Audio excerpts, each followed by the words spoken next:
नमस्कार, मी सरिता कौशिक. एबीपी माझाच्या या भाऊबीज विशेष संवादामध्ये तुमचं मनापासून स्वागत. नातं म्हटलं की काही ना काहीतरी अपेक्षा त्यात असतातच. प्रेम असतं पण अपेक्षाही असतात. सगळ्यात कमी अपेक्षा असणारं जर कुठलं नातं असेल ना तर ते आहे भाऊ बहिणीचं. अशाच एका भावा बहिणीच्या नात्याचा गोडवा आज आपण अनुभवणार आहोत. परिवार थोडा वेगळा आहे. वडील खासदार आणि एका पक्षाचे प्रदेश अध्यक्ष, भाऊ माजी आमदार आणि बहीण फक्त सख्या भावाचीच नाही तर महाराष्ट्राची लाडकी बहीण, राज्याची महिला व बाल कल्याण मंत्री. तर दिवाळीच्या खूप खूप शुभेच्छांसह मी एबीपी माझाच्या स्टुडिओत स्वागत करते अदिती आणि अनिकेत तटकरेंचं. नमस्ते, थँक्यू. तटकरेंची दिवाळी कशी असते? खूप साधी आणि सगळ्या संपूर्ण फॅमिली सोबत, कुटुंबासोबत असते. हे सगळेच फेस्टिवल आम्ही प्रयत्न करतो की सगळ्यांच्या समवेत आम्ही ते साजरा करावे. आणि सगळ्यांसारखीच कंदील आणि पणत्या आणि डेकोरेशन करायची सगळी लगबग असते. आणि पहिल्या दिवशी आजीकडनं आंघोळ, दुसऱ्या दिवशी आईकडनं आंघोळ, तिसऱ्या दिवशी मग पाडव्याच्या दिवशी मग पत्नीकडनं आंघोळ, असं सगळं रिच्युअल्स जे जुने चालू आहेत ते सुरू ठेवण्याची परंपरा आम्ही प्रयत्न सर्वजण करतो. आणि ह्या 3 दिवसामध्ये शक्यतो फराळ एकत्र करणं, सगळ्यांना ब्रेकफास्ट पासून सगळ्याच गोष्टी. वर्षभर सगळेजण वेगवेगळ्या ठिकाणी असतात पण सणाच्या निमित्ताने का होईना सगळेच जण एकत्र आम्ही राहण्याचा तो एक प्रयत्न करत असतो. आम्ही वसुबारसला बघितलं तुम्हाला सगळा परिवार एकत्र होतं. तर सगळे रिच्युअल्स तुम्ही करता का अगदी ट्रेडिशनल? अगदी म्हणजे मुळात अगदी आधीपासून आमची आई असेल ती खूप रिलिजियस आहे. भाई पण बऱ्यापैकी म्हणजे is into all these rituals. आणि आम्ही सगळे हा प्रयत्न करतो की बारीक सारीक जे सगळे सण आहेत, त्या परंपरा आहेत, त्या एकत्रितपणाने साजऱ्या करायच्या. सो वसुबारस पण आम्ही चौघच होतो. म्हणजे बाकी फॅमिली आमची, त्यांची स्कूल सुरू होती बाईच्या दोन्ही मुलांची, ते मुंबईत होते. पण अदरवाईज वसुबारसला आम्ही चौघही बऱ्याच दिवसांनी मला वाटतं आम्ही एकत्र होतो. अच्छा. लहानपणीची दिवाळी काही वेगळी असायची का? आता म्हणजे जबाबदाऱ्या फारच वेगळ्या आहेत आणि सगळंच बदललं असेल आता. लहानपणीची दिवाळी कशी असायची? लहानपणी आम्ही म्हणजे आता जिथे सुतारवाडीला राहतो ते मूळ घर आमचं खरं कोलाडला होतं आधी.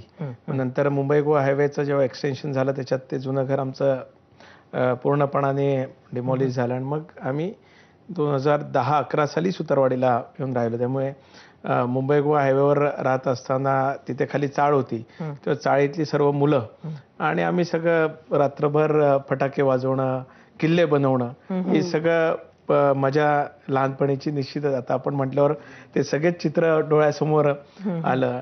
आणि मग महाराजांची मूर्ती आणणं, मग सैनिक शोधून आणणं, जुने ठेवलेले कपाटातले, असं सगळं करून किल्ला बनवण्यापासून ते फटाके मला फॉन्डेस आठवतं कारण आपली एक्झाम संपलेली असायची दिवाळीच्या वेळेला. तो शेवटच्या दिवशी ती जी फटाक्यांची गन मिळते ती रोल टाकून आणि हे त्याच्यामध्ये चोर पोलीस खेळणं हे आणि किल्ला बनवणं. आणि चोर कोण असायचा, पोलीस कोण असायचं, तो डाव कोणावर यायचा ते कधी कधी. पण त्यातला बेस्ट एक्साइटिंग पार्ट असं असायचं की मला आठवते पप्पा आमदार असताना किंवा मंत्री असताना ते एकटे मुंबईत असायचे, आम्ही सगळे गावाला असायचो. सो आम्ही वाट बघायचो की ते फटाक्यांचा बॉक्स कधी घेऊन येत आहे. अच्छा. सो ती एक एक्साइटिंग. म्हणजे आता आम्ही सगळेच ऑब्व्हियसली एकमेकांसाठी आम्ही शॉपिंग करतो किंवा हे फटाके वगैरे घेऊन येतो, पण तेव्हा पप्पा घेऊन यायचे. आणि मग ती मोठी हे असायची. मोहम्मद अली रोडला आपला मुस्तफा यांचं एक शॉप आहे फटाक्यांचं आणि तिथून ते घेऊन यायचे. अच्छा. आणि मग तुमच्या अशा डिमांड्स असायच्या का, काय हवं काय नाही? मला वाटतं भाईची तर डिमांड असायची की त्याला ती 10,000ची 15,000ची माळ हवी असायची पहिल्या दिवशी फटाके. म्हणजे सगळ्यात मोठी फटाक्यांची माळ त्याची असली पाहिजे. सकाळी 5-6 वाजताच तो सुरू करायचो फटाके वाजवायला. I think I remember that was the most exciting part दिवाळीचा. तुम्ही घाबरत नाही फटाक्याला हे कळलं, पण तुम्ही घाबरायच्या का? नाही, अजिबातही नाही. इनफॅक्ट आम्ही दोघंही म्हणजे इतक्या ह्याच्याने आम्ही फटाके वाजवायचो. आय रिमेंबर ते लवंगी बार किंवा माळ यायची, आम्ही असं हातात ठेवून ती वाजवायची आणि मग फेकत राहायचं सगळ्या. ती आणायची मोठीवाली आणि मग ती सोडत बसायची आणि मग एक एक वाजवायचं. एक कारण ती एकदा लावली की अर्धा मिनिटं किंवा 10 सेकंदात ती उडून जाते. त्यापेक्षा ती एक एक काढून वाजवण्याची जी मजा असायची हातात धरून, ती अजून वेगळीच त्या ठिकाणी होती. म्हणजे तेव्हा फुलबाजे वगैरे, मला एकदा आठवतं बाल्कनीमध्ये आणलेले फटाके ठेवलेले होते. ही काहीतरी करत होती आणि संध्याकाळचेच फटाके आम्ही लावायच्यासाठी मी होतो, माझे चुलत भाऊ वगैरे आम्ही सगळे होतो आणि पणती बाजूला ठेवली होती आणि हिने फुलबाजा लावला आणि तिथेच बाजूला चाललंय की बाबा जरा लांब धर, पण नाही, आणि त्याच्यातला एक ठिणगी उडली आणि मग जेवढे फटाके होते, अरे बापरे, तो एक किस्सा अजूनही आठवतो. आणि बाल्कनीमध्ये आम्ही सगळे फटाके एकत्र. अच्छा, मग त्यावेळेला खूप रागवलंही असेल घरच्यांनी. कारण ते एक तर म्हणजे एक तो थोडा असा इन्सिडेन्स होता की त्यावेळेला सगळे थोडे असे घाबरले वगैरे, पण त्याच्यापेक्षा जास्ती एकाच वेळेला सगळे फटाके संपल्याचं दुःख जास्त होतं. म्हणजे मोठ्यांचाही राग असेल आणि लहानांचाही राग असेल. खरं म्हणजे तुमचे वडील तुम्हाला कधी रागवायचे का? फार कमी. त्यांचं इंटरॅक्शन फार कमी आलं, पण शिस्त म्हणजे 7च्या आत घरात ही नेहमीच त्यांनी असेल, आजीने असेल, पप्पाने असेल किंवा मम्मीने असेल, 7च्या आत घरात संध्याकाळी हातपाय धुवून शुभम करोती म्हणायची आणि मग जेवण करूनच म्हणजे अभ्यास. म्हणजे हे रिच्युअल्स लहानपणी आमच्यावर इतके म्हणजे संस्कार बिंबवले गेले, त्याच्यामुळे मला वाटतं आम्ही जिथे आहे तिथे. वडिलांचा ऍक्च्युली ओरडण्यापेक्षा असं नजरेत आम्हाला कळून यायचं की धाक होता की हे तुम्हाला नाही करायचंय, हा, किंवा आजचा दिवस कसा आहे. अच्छा. पण आता तुमची मुलं आहेत तर ते अशाच पद्धतीनं दिवाळी एन्जॉय करतात की आता ते सगळं बदललं? नाही म्हटलं तरी थोडं बदललंय, पण जे मी अनुभवू शकलो नाही म्हणजे माझ्या बालपणामध्ये, ते त्यांना देण्याचा मी निश्चितच प्रयत्न करतो. मला जवळपास सगळ्याच गोष्टी मिळाल्या, मी असं कुठलंच रिग्रेट असं नाही, पण तरी सुद्धा आता ह्या जेनझीज, अल्फा जेनझीज मध्ये जेल होणं सुद्धा, कारण आधी कसं वडील सांगतील तसं व्हायचं, आता म्हणजे आपली पिढी आई वडिलांनी सांगितलं त्याचं फॉलो केलं, आता मुलं सांगतात ते सुद्धा फॉलो करण्याची मिलेनियल्सचा प्रॉब्लेम आहे. मिलेनियल्सचा तो युनिव्हर्सल प्रॉब्लेम असं म्हटलं तर काय हे नाही, पण ते सुद्धा आनंद घेतात, त्यांना सुद्धा गावाला जायला आवडतं आणि आत्तू सोबत तर त्यांचं चांगलंच जेलिंग आहे. अच्छा, खास आत्याचे लाडके आहेत का? अगदी अगदी, दोघंही, आणि खूप फन लव्हिंग आहेत. आणि मुळात ज्याचा भाई म्हटलं की आम्ही ज्या वेळेला लहान होतो त्यावेळेला आम्हाला वडिलांचा सहवास खूप कमी मिळाला, म्हणजे कम्पॅरेटिव्हली खूप रेअर, बिकॉज ते त्यांचे राजकीय म्हणजे संघर्षाचे दिवस होते किंवा जिल्हा परिषद अध्यक्ष, आमदार आणि त्या सगळ्या ह्याच्यामध्ये. सो मला रेअरली आठवतं की कुठले फेस्टिवल्स असे आम्ही पप्पांसोबत असे साजरे केलेत असे. पण तो एक फरक जाणवतो की आता पप्पा ट्राय करतात की त्यांच्या नातवंडांसोबत त्यांना जास्तीत जास्त टाइम स्पेंड करायला. खासकर जो आमचा धाकटा बाचा आहे माझा, तो तर एकदम लाईक धुमाकूळ घालणार आहे, त्याला क्रिकेट आवडतं, पप्पांना खूप क्रिकेट आवडतं, तो त्यांच्यातलं कॉमन आहे. तो दिल्लीला जातो पप्पांसोबत असंच राहायला 2-4 दिवस. सो ती एक बॉन्डिंग त्यांची असते. आणि बाई म्हटल्याप्रमाणे सुदैवानी ती दोघं जरी मुंबईत म्हणजे शिकायला असली तरी त्यांना गावाची ओढ तितकीच आहे. म्हणजे अगदी भात लावणीपासून पावसाळ्यामध्ये भात लावणीला पण ते 2-3 दिवस गावाला येणार. अच्छा. आदिराज तिकडे राहणार, आर्यव्रती असतो, आणि गणपतीला तर अगदी डेकोरेशन करण्यापासून सगळ्या गोष्टी, आणि मिरवणुकीत अगदी म्हणजे एकदम फुल ऑन असतो असं काय. म्हणजे हे सगळं आहे, त्यामुळे तुमच्यापैकी कोण फराळ बनवण्यात, रांगोळ्या काढण्यात, घर डेकोरेट करण्यात तुमच्या दोघांपैकी कोणाचा कसा वाटा असतो? ऍक्च्युली सण वाटून घेतलेत. गणपतीचं सगळं माझ्याकडे असतं, नवरात्रीचं माझ्याकडे असतं, दिवाळीचं पण मोस्टली वाटून म्हणजे over a period of time it is तसं झालंय. आता म्हणजे भाई आणि मम्मा जरा रिलिजियस जास्ती, म्हणजे पूजापाठ आणि या सगळ्या गोष्टी. मी आणि स्नेहा म्हणजे माझी वहिनी, त्या आम्ही थोडं डेकोरेटिव्ह पार्ट मध्ये जास्ती असतो. आमचं थोडं जास्ती लक्ष गिफ्ट्स आणि सगळे लाइटिंग आणि डेकोर आणि त्या सगळ्या ह्याच्यामध्ये असतं. सो आम्ही तो प्रयत्न करत असतो की काय नाही. आणि दिवाळी तर रांगोळी मी, मम्मा, स्नेहा आम्ही प्रयत्न करतो की संध्याकाळी असं रांगोळी काढून मग ते छान तिला डेकोरेशन करणं किंवा असं चांगल्या चांगल्या वेगवेगळ्या कलर्सचे दिवे आणणं. सो त्या गोष्टी फार असतात. हे चौघं सेम कुर्ते घालणार आम्ही, आम्ही ते ट्राय करतो. म्हणजे पण मग ह्याचं शॉपिंग कोण करतं? सेम कुर्ते कुठले? मम्मा आणि स्नेहा. अच्छा. आणि वहिनी. सगळ्यांचे सायझेस आणि हे त्यांना जास्ती माहिती आहे, त्याच्यामुळे ते R well versed with that. आणि मग त्या दिवशी त्यांनी जे दिल ते घालायचं, त्याशिवाय ऑप्शन नसतो. अच्छा. कुठलेही रंग त्यांनी आणले की त्यांना चॉईस नाहीये. भाऊबीज तुम्ही म्हटलत की लक्ष गिफ्ट वगैरे मध्ये जास्त असतं. तुम्ही महाराष्ट्राच्या लाडक्या बहिणींना गिफ्ट देता, भावाला काही देता की नाही? अगदी अगदी. आणि म्हणजे मी तर त्याला म्हणजे गिफ्ट देण्याचा तर प्रयत्न करतेच, पण त्यांनी मला म्हणजे मला वाटते 2 वर्षापूर्वी एक असं इतकं क्यूट गिफ्ट दिलेलं आहे. इज गिव्हन दिवाळीला. काय आहे सांगू शकाल? माझा पेट आहे. अच्छा. आणि टॉय पुडल आहे आणि इतकं क्यूट आहे ते की आता आमच्या घरातल्या असं फॅमिली मेंबर सारखाच तो झालेला आहे. म्हणजे आम्ही जेवढे सगळे फेस्टिवल साजरे करतो तेवढा कोको आमच्यासोबत एक फॅमिली मेंबर म्हणून. असं काहीतरी वेगळं द्यावं असं तुम्हाला का वाटलं? नाही, कारण मला पेट्सची भरपूर आवड आहे. म्हणजे मी बर्ड्स, ॲनिमल्स आणि याच्यामध्ये आहे, फोटोग्राफीमध्ये थोडीशी आवड आहे. त्याच्यामुळे स्वाभाविकच तिला सुद्धा होतीच, पण माझ्याकडे जे पेट्स आहेत ते ती पॅम्पर करायचीच. म्हटलं मग तिच्यासाठी का होईना एक छोटंसं घेऊन द्यावं.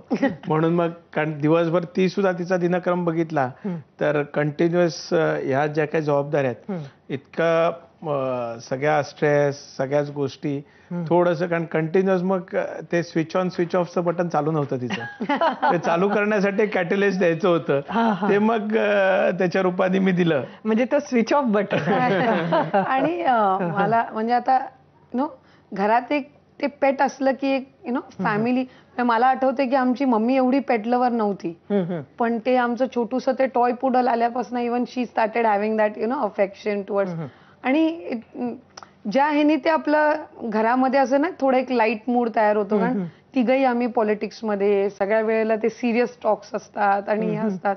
त्यात ऑफकोर्स दोन्ही भाचे आहेत जे थोडं लाईटर मोड करून ठेवतात म्हणजे घरामध्ये थोडंसं हे.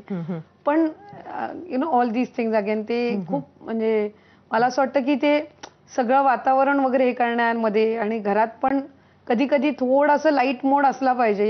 या सगळ्या गोष्टी खूप गरजेच्या असतात. जेव्हा 3 राजकारणी एका घरात राहतात तेव्हा वातावरण कसं असतं मला माहिती नाही. आणि म्हणजे सिरियस पॉलिटिशियन्स तिघही. तर अशा वेळेला तुम्ही काय बोलायचं, काय करायचं, हे सगळं स्पॉन्टेनियस असतं की किती गोष्टी तुम्ही आपापसात डिस्कस केलेल्या असतात?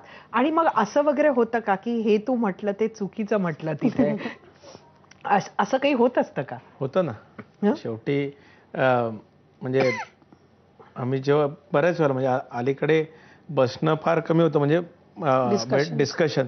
पण महिन्यातनं 15 दिवसातनं गेल्या 15 दिवसात काय झालं, पुढच्या 15 दिवसात काय करायचंय याची चर्चा होते. आणि त्याच्यातले काही गोष्टी हिने काय केलेल्या असतात ज्या मला पटत नाही, किंवा पटल्या तर ते अप्रिशिएट करतो, नाही पटल्या तर इथे थोडंसं तू चुकली आहेस हे शेवटी मोठ्या भावाच्या ह्याच्याने सांगतो. आता थोडंसं करेज गॅदर करून पप्पा सुद्धा कुठे कुठे जर समजा हे झाले तर आम्ही दोघं मिळून आज आपण हे बोलूया. म्हणजे मग we keep the same track. ते हल्ली त्यांना समजायला लागलं. हल्ली त्यांना त्याचं काय म्हणजे ऑब्व्हियसली 40 वर्ष एवढं, तर त्यांना ते लक्षात येतं की दोघांनी प्लॅन करून थोडंसं म्हणजे मला कॉर्नर करायचं करतात. म्हणजे आम्हाला सुद्धा लक्षात येतं बाप तो बाप रहेगा. पण मला म्हणजे असं नेहमी जाणवतं की आता आम्ही तिघं राजकारणात आहोत, त्याच्यामुळे ऑब्व्हियसली 24/7 आमच्या डोक्यात पॉलिटिक्स असतं किंवा बाहेरच्या गोष्टी असतात. कधी कधी त्याचा इम्पॅक्ट म्हणजे आम्हाला आम्ही त्या म्हणजे एक बोलतो ना ते गुंगीत असतो की आम्ही दिवसभर ते बोलतोय किंवा घरात आल्यावर ते बोलतोय. ज्या वेळेला वहिनी आणि मम्मा ते रिअलाइज करून देतात की आता बस झालं, आता बस आता जेवा, किंवा आता डायनिंग टेबलवर ही चर्चा नको, किंवा आता आपण दिवाळीचा पहिला दिवस आहे, आज पॉलिटिक्स बद्दल बोलू नका. सो ते कधी कधी त्यावेळेला लक्षात येतं की आपण 24 तास त्याच्यामध्ये असणं हे कधी कधी अवतीभोवतीच्या ह्याच्यावर परिणाम होतो. किती इम्पॅक्ट त्या तर जेव्हा आम्ही बसलो आणि कारण काही ना काहीतरी दिवसभरातलं चालू असतं, एकतर राजकारणातलं चालू असतं किंवा दिवसभरात कुठे कुठे काय काय झालं या बाबतीतली चर्चा असते. मग शेवटी मम्मी म्हणते जेवताना तरी शांतपणाने जेवा. कारण ते बऱ्याच वेळेला नंतर मुद्दाहून त्यांना प्रश्न विचारते किंवा आम्हाला सुद्धा प्रश्न विचारते, तुम्ही आज काय जेवलात. अच्छा. हा, म्हणजे she keeps our senses in place, असं तो एक हे असतं. मग तिला उत्तर देण्यासाठी का होईना राजकारणात आपण काय तिथे खातोय ह्याच्याकडे पण लक्ष राहत नाही इतकं. अच्छा. ती पप्पांना तर विचारते 10 मिनिटांनी तुम्ही कुठली भाजी खाल्ली होती. He has to think and for 2-3 minutes. पण मग त्यांचाही सहभाग असतो का राजकारणात कधी तुमच्या? म्हणजे तुम्ही तिघं आहात पण ते तुमच्या राजकारणाकडे कसं बघतात?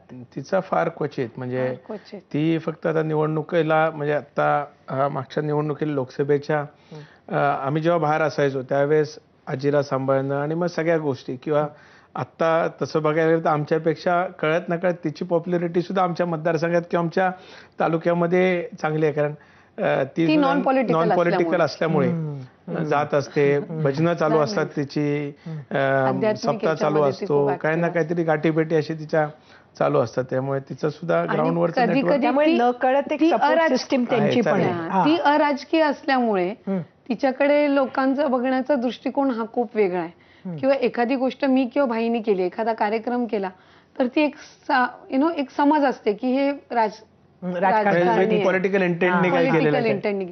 पण तीच गोष्ट जर तिने केली, कारण ती अराजकीय असल्यामुळे तिच्याकडे बघण्याचा दृष्टिकोन किंवा तिच्यासोबत बोलणारी लोक सगळीच राजकीय आहेत अशातला भाग नाही, ते अराजकीय पण आहेत. तर तो एक फरक नक्कीच पडतो. बऱ्याचशा वेळेला आम्हाला तिच्याकडनं जेन्युइन फीडबॅक पण मिळतो, बिकॉज तिला मिळणारा हा नॉर्मल नॉन पॉलिटिकल लोकांचा असतो. तुमच्या दोघांच्या वयात मला वाटतं 6-7 वर्षाचं अंतर, एक टर्मचं अंतर आहे. 5 वर्षाचं एक टर्मचं अंतर आहे. I am 82, she is 87. हा, म्हणजे खरंच ही एक राजकीय परिभाषा जनरेशनची एक लक्षात ठेवलं पाहिजे. एका टर्मचं अंतर आहे. पण लहानपणी त्यामुळे तुमचं भांडणं वगैरे व्हायची का? एकत्र खेळायचे का? टीव्हीचं रिमोट वरून, सायकल, आणि कधी कधी हा घरी लवकर यायचा खेळून आणि मी उशिरा यायची. मग आजी आमची थोडी स्ट्रिक्ट होती. ती म्हणजे त्यांनी सुरुवातीला सांगितल्याप्रमाणे 7 वाजता येऊन हातपाय धुवून शुभम करोती म्हटलं पाहिजे. सो मग हा सांगायचा बघ ती अजून आली नाहीये. सो ह्या नॉर्मल गोष्टी त्या होत राहायच्या. मग मी तो स्कोर लक्षात ठेवायची, मग तो पुढच्या सेट ऑफ करायचा. पप्पा आले की मग तो सेट ऑफ करायचे. असं पण आपापसात असं म्हणजे तुमची अशी अगदी मारामारी सारखे भांडणं व्हायची का लहानपणी? कधी केस फार ओढले नाही कधी तिची. अच्छा, केस पण मार कधी खाल्लाय. 1-2 वेळा कधी खाल्लाय, 1-2 वेळा खाल्लाय. आणि त्याचा असा हात वगैरे असा मोठा होता. मी खूप असं बारीक होती, खूप मला आठवतंय की मी 7वी-8वीत पण असताना माझ्या वडिलांना कोणी विचारलं कितवीला आहे तर ते 5वी-6वी तर सहज सांगून जायचे. म्हणजे पण म्हणजे तो तेवढा बारीक, आणि हा असा ह्याचा हात वगैरे असा मोठा, बसायचे 2-3 असे चांगले. तिला लहानपणी आम्ही चिव म्हणायचो. अच्छा. घरात सगळेजण आम्ही चिव, कारण सर्वात धाकटी घरातली आणि पहिली मुलगी तटकरेंमधली, त्याच्यामुळे म्हणजे आमच्या ह्या भावंडांमधली, त्यामुळे चिव म्हणायचो. आणि मग मार खाल्लाय तसा तिने, पण मी असं घरात भानगडी तशा आजीचा पण थोडा खाल्लाय, मम्मीचा भरपूर खाल्लाय. आज तिचं हिंदी जे चांगलं आहे ना ते फक्त मम्मीमुळे. अच्छा, का? मम्मी एक्झामच्या आधी अभ्यास घ्यायची, कारण तेव्हा ट्युशन्स वगैरे नव्हते. एक तर आम्ही जिथे राहत होतो तिथे ट्युशन्स वगैरेचा कधी विषय नसायचा, तो मम्मीच अभ्यास घ्यायची. सो अभ्यास करताना असे मला आठवतं रात्रीचे, म्हणजे परीक्षा दुसऱ्या दिवशीची रात्रीची आदल्या दिवशी बाराखडी घेत होते आणि मी माझा अभ्यास झालेला होता, मला ती मारा, त्याच्यामुळे मी मजा घेत होतो. म्हटलं घे मम्मी याची बाराखडी. मम्मीने पट्टी बाजूला, मीच दिली होती बाजूला. आणि मग तिचा हात वर असं तिने, म्हणजे मला अजूनही तो सीन आठवतोय, म्हणजे ती रात्र आठवते. आणि मग एक इथे पायावर मम्मीने मारलेली होती. हो. अच्छा. मस्त अशी ती केशरी आंब्यासारखी दिसत होती आणि कलर. तसं मार मम्मीचा पण खाल्ला त्याचा. अच्छा. पण मग वडील नाही त्यांचा नजरेतच. तुम्ही केमिकल सायन्स केलं? नो, हा केमिस्ट्री आणि बीएससी. केमिस्ट्री केलं. अच्छा, केमिस्ट्री केलं. आणि पण तुम्ही मात्र पॉलिटिकल सायन्स केलं. पॉलिटिकल. तुम्हाला आधीपासून माहिती होतं का आदिती की राजकारणातच यायचंय? नाही, ऍक्च्युली मला हिस्ट्री आणि पॉलिटिकल सायन्सची सुरुवातीपासून खूप आवड होती. ओल्ड आणि हेरिटेज आर्किटेक्चरची खूप आवड होती. इव्हन सायकोलॉजी आणि सायकोलॉजी सायन्स. पण जेव्हा आमचं अंडर ग्रॅज्युएशन दोघांचे, म्हणजे 12वी पर्यंतचं माझं शिक्षण तिथे झालं, गावाला झालं. बाईचं तर ग्रॅज्युएशन पण तिथे झालं. In fact he was more insisting की मी गावालाच ग्रॅज्युएशन केलंय, निदान आधी तिला मुंबईला जाऊन ग्रॅज्युएशन करू दे. म्हणजे त्याच्यामध्ये त्याचा हे खूप मोठा होता. नाही तर वडील म्हटले असते की तू पण ग्रॅज्युएशन गावामध्येच पूर्ण कर. सो जेव्हा मी आली तेव्हा जय हिंद कॉलेजमध्ये, आणि मग तिथे हे सब्जेक्ट निवडले. अँड देन आय डिसाइडेड की त्याच्यामध्ये मला खूप, म्हणजे टू बी व्हेरी ऑनेस्ट, पहिलं 1 वर्ष मुंबईत आल्यानंतर थोडं स्ट्रगलिंग मध्ये गेलं. कारण एक न्यूनगंड असतो, एक इन्फिरियर कॉम्प्लेक्स असते. कारण लहानपणापासून आपण गावात राहिलेलो असतो, कम्फर्ट कम्फर्ट झोनच्या बाहेर आलेलो नसतो. अच्छा, म्हणजे तुम्हालाही असं वाटलं, म्हणजे वडील ज्यांचे मंत्री वगैरे राहिले त्यांनाही? कारण आम्ही लहानपणापासून तिथे राहिलेलो होतो. भले तिकडे इंग्लिश मिडियम स्कूलमध्ये असलो तरी म्हणजे तिथल्या इंग्लिश मिडियम स्कूल आणि तुमच्या मुंबईतल्या सीबीएसई इंटरनॅशनल बोर्डमध्ये खूप फरक असतो. तिथे एक प्रिमाईसमध्ये आपण असतो, सगळ्यांना माहिती असतं की आम्ही आमदार किंवा म्हणजे तो स्कूलमध्ये ऑब्व्हियसली ते डिस्क्रिमिनेशन किंवा प्रिव्हिलेज नव्हतं, पण तरी सुद्धा तो एक फरक असतो ना आपण की मग ज्यावेळेला मुंबईमध्ये आली त्यावेळेला 6-8 महिने 1 वर्ष थोडं त्या ह्याच्यामध्ये गेलं, तो फ्रेंड सर्कल तयार करणं. आणि फॉर्च्युनेटली आमच्या म्हणजे आई वडिलांनी दोघांनाही, मला आठवते पप्पा कॅबिनेट मंत्री पण असताना आम्ही दोघं एसटीने प्रवास करायचो स्कूल आणि कॉलेज पर्यंत, किंवा त्याच्यानंतर आम्ही टमटम रिक्षाने प्रवास केला, एसटीने सुद्धा केला. इकडे आल्यानंतर पण बेस्टनी मी ती 107 नंबरची बस तिथे 332 नाक्यावरून घेऊन I used to come to Jai Hind college. So मग त्यावेळेला असं ते दोन्ही सब्जेक्ट्स बद्दल अजून हे झालं, पॉलिटिकल सायन्स आणि हिस्ट्री. कालांतराने मला ऑफकोर्स रिअलाइज झालं की बुक्स मधलं पॉलिटिकल सायन्स आणि ऍक्च्युअल पॉलिटिकल खूप जमीन आसमानाचा फरक आहे. पण मग तसं झालं. पण त्यावेळेला असं कधी इलेक्टोरल पॉलिटिक्स मध्ये येऊ असा कधी त्याही वेळेला काही असा विषय नव्हता. आणि वडिलांचाही तसं काही फार म्हणजे असं हे नव्हतं.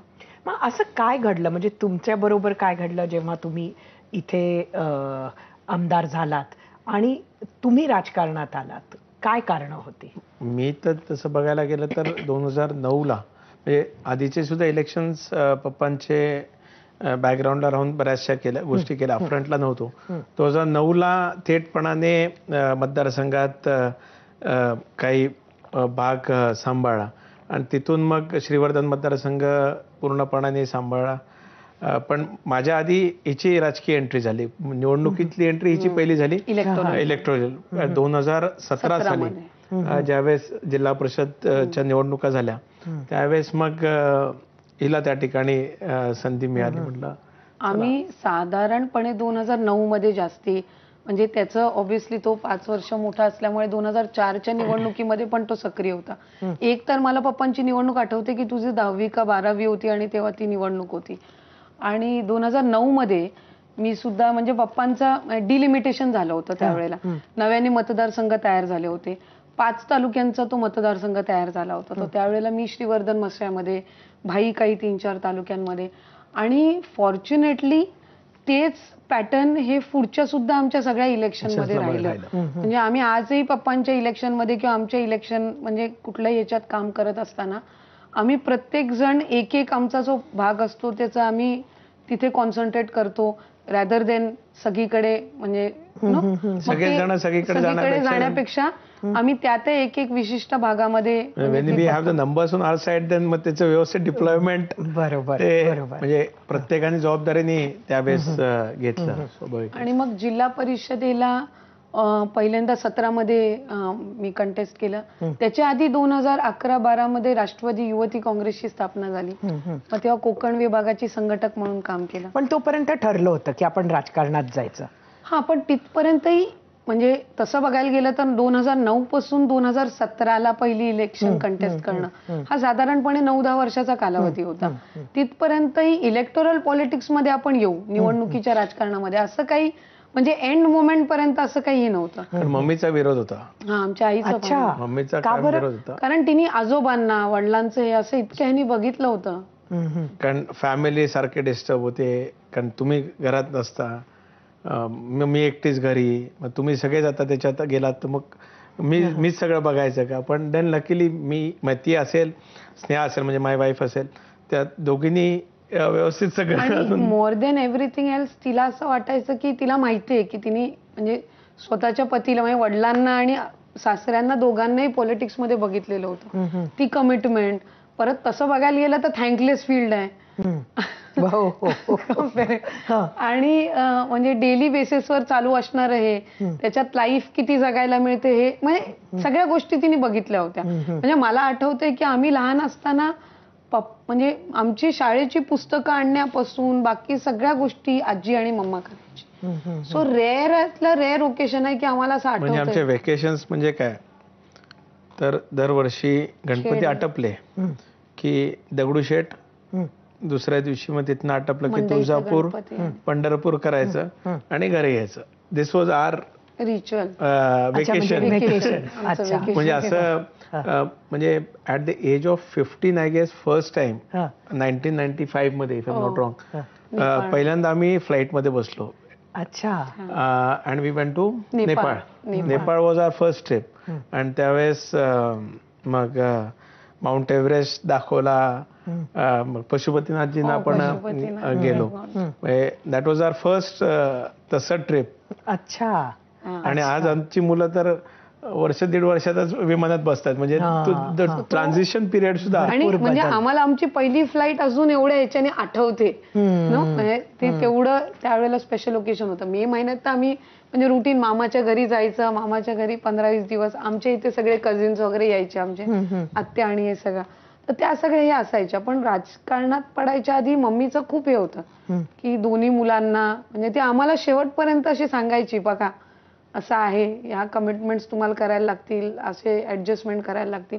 पण एकदा आम्ही दोघंही आलो तर तिने तेवढंच प्रोत्साहन आणि म्हणजे एनकरेजमेंट पण तेवढीच दिली. म्हणजे आज आमचं कुठलंही इलेक्शन असेल तर आम्ही जेवढं टेन्स्ड असतो त्याच्यापेक्षा डबल टेन्स ती. अच्छा. अच्छा.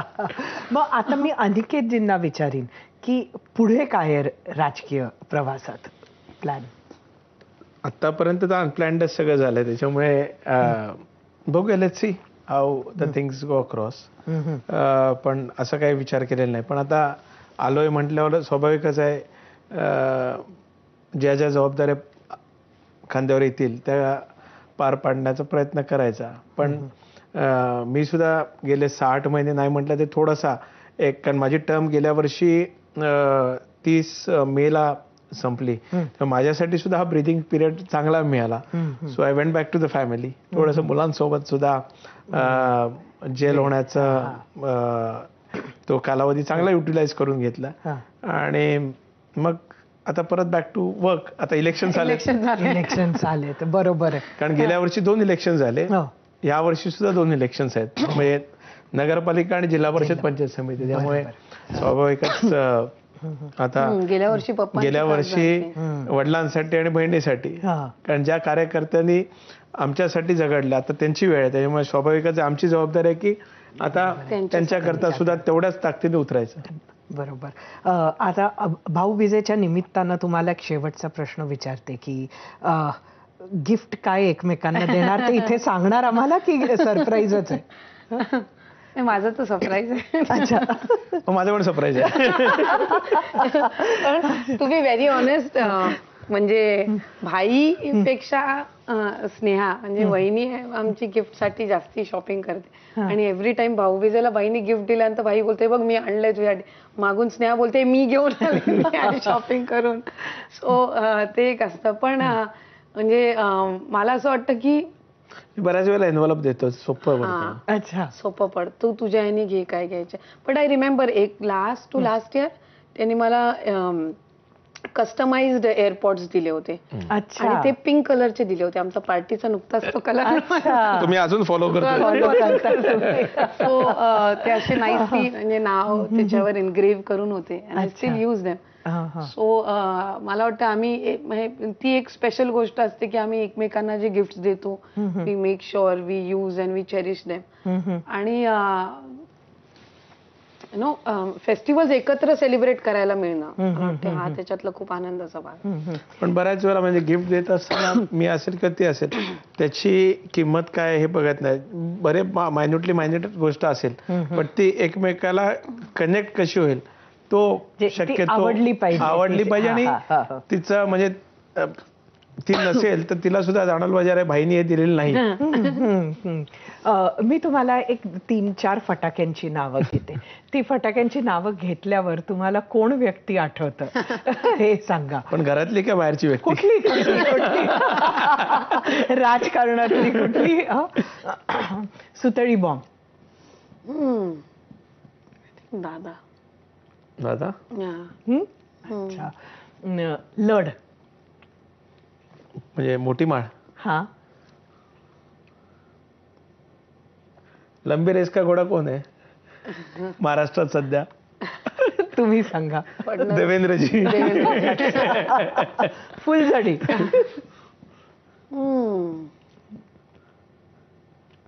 फुलझडी.